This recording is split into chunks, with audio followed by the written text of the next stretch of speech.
Neste vídeo nós vamos aprofundar o estudo da teoria eclética da ação, formulada por Enrico Túlio Liebman. Mas por que nós temos que estudar isso? Bom, nós temos que estudar esse assunto, a teoria eclética da ação, infelizmente, eu diria, porque é essa teoria que está por trás das chamadas condições da ação. E as condições da ação ainda estão presentes. Elas estão presentes mesmo no nosso novo Código de Processo Civil, no nosso Código de Processo Civil aprovado em 2015 e que entrou em vigor em 2016. No vídeo da semana passada, que você encontra aqui na descrição, nós já trabalhamos com a ideia de ação abstrata e de processo público. Então, nós poderíamos dizer que uma visão mais contemporânea do processo civil entende que a ação é abstrata. Quer dizer, você não precisa ter o direito material, você não precisa ter razão para propor a ação, e que o processo é público. Quer dizer, nós estamos preocupados com a atividade do juiz, com a resposta que o Poder Judiciário tem que dar no processo. E se você quiser ou precisar aprofundar um pouco mais os assuntos do vídeo da semana passada e até mesmo o tema desse nosso vídeo de hoje, você pode consultar a minha apostila de Teoria Geral do Processo. O link para ela também está aqui embaixo na descrição. E já que nós estamos falando aqui da parte de baixo, por favor, deixe o seu like, se inscreva no canal e ative as notificações clicando no sininho, compartilhe o vídeo, deixe um comentário, deixe uma pergunta ou deixe uma sugestão. Bom, eu já mencionei aqui que uma visão mais contemporânea do processo compreende a ação como algo abstrato e compreende a natureza pública do processo. E eu espero que você já tenha gravado bem essas ideias. Mas no momento em que o Liebman formulou a sua teoria eclética, esse assunto ainda era debatido, ainda era controvertido. E foi exatamente em meio a esses debates que o Liebman formulou a sua teoria eclética. Isso é muito importante nós compreendermos. A teoria do Liebman é uma teoria conciliatória. Ela tenta conciliar pontos de vistas que são diferentes. Ou seja, ela tenta conciliar a compreensão de que a ação é abstrata com a compreensão de que a ação é concreta. E mais do que isso, ela tenta conciliar a consideração do caráter público do processo com a consideração do caráter privado do direito de ação.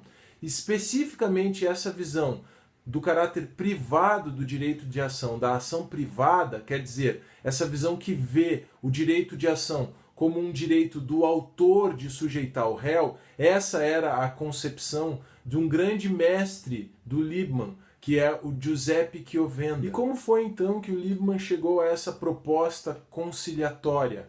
Exatamente com a sua teoria eclética. Eclético é algo que mistura duas coisas. Então o Liebman misturou o caráter abstrato com o caráter concreto da ação. Ele misturou o caráter público com o caráter privado do processo. E como foi que ele fez isso? Bom, o Liebman visualizou no lugar de duas ações. Então, quando você propõe um processo, se na sua cabeça você está propondo apenas uma ação, na cabeça do Liebman é possível que você esteja propondo duas ações. Pois é, se você entende isso, você entende então pelo menos mais duas coisas. A primeira coisa é o caráter artificial da teoria eclética da ação. Ela é uma teoria artificial. E se ela é artificial, as condições da ação, que são a consequência dela, também são artificiais.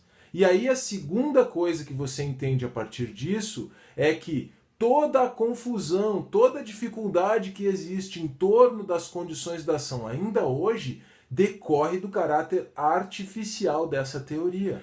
E tem ainda uma terceira coisa que você consegue entender. Você entende por que é tão difícil estudar esse assunto das condições da ação?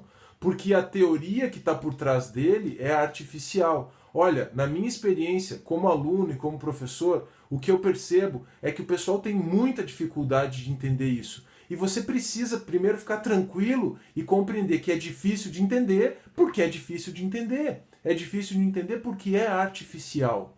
Eu já mencionei isso aqui em outro vídeo, mas uma teoria só é boa quando ela serve para descrever a realidade. E a teoria eclética, por ser artificial, não descreve a realidade. Bom, mas paciência. Além de lamentar, o que é que a gente pode fazer?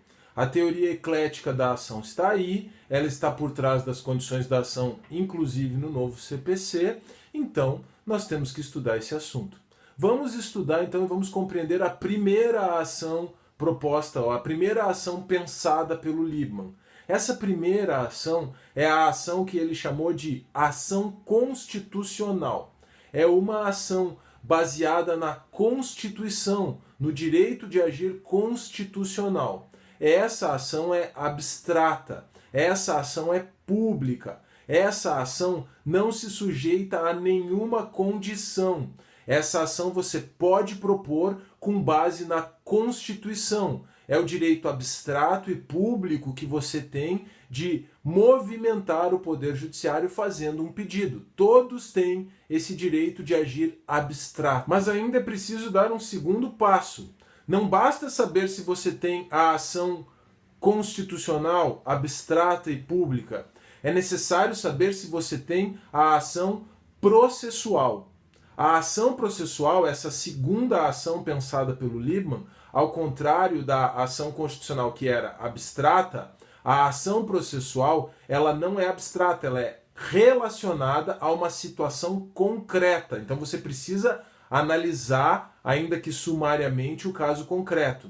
E mais do que isso, por não ser abstrata, a ação processual ela é sim condicionada. Ela se sujeita a determinadas condições. E daí então é que surge a ideia de condições da ação. E essas condições da ação, que são o aspecto concreto da ação processual, elas estão relacionadas ao direito material. Mas cuidado, não se trata de saber se você tem ou não razão. Não se trata de saber se você tem ou não o direito, mas de examinar determinados aspectos da relação de direito material para saber se a ação processual está ou não presente. Segundo o Liebman, então, ter a ação processual é ter direito a uma sentença de mérito. A ação processual, segundo o Liebman, é igual a direito à sentença de mérito.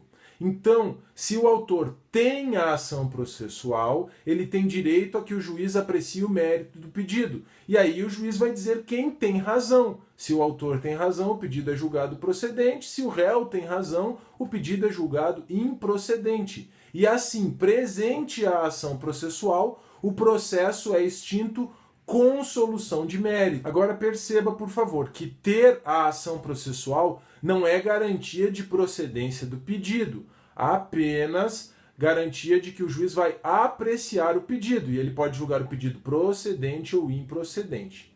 Então, o contrário disso, quer dizer, quando não estão presentes as condições da ação, quando a ação processual não está presente, quando o autor não tem a ação processual, só tem a primeira, só tem a ação constitucional. O contrário disso, que é quando o autor não tem a ação processual, nós chamamos de carência de ação. Carência aqui é no sentido de falta, no sentido de ausência. Então, se o autor não tiver a ação processual, o mérito não será apreciado. Logo, o processo será extinto sem solução de mérito. Então, a carência de ação, a falta de condição da ação é uma das hipóteses de extinção do processo sem solução de mérito. Exatamente a hipótese que está no inciso 6º do artigo 485 do novo Código de Processo Civil. E esse assunto nós também já estudamos, a extinção sem solução de mérito, num outro vídeo que você também encontra aqui na descrição. Tá, eu sei que esse assunto dá dor de cabeça, mas se lembre, ele é difícil de entender, é difícil de compreender, porque ele é artificial.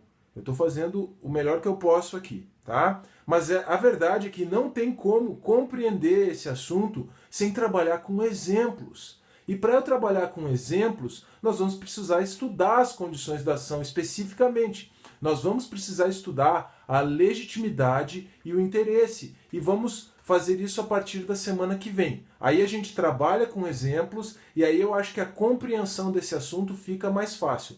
Mas não vamos fazer isso aqui nesse vídeo, senão ele vai ficar comprido demais, tá bom? Se você aguentou até aqui, por favor, deixe o seu like, se inscreva no canal e ative as notificações clicando no sininho, compartilhe o vídeo, deixe um comentário, deixe uma pergunta ou deixe uma sugestão. E até a próxima!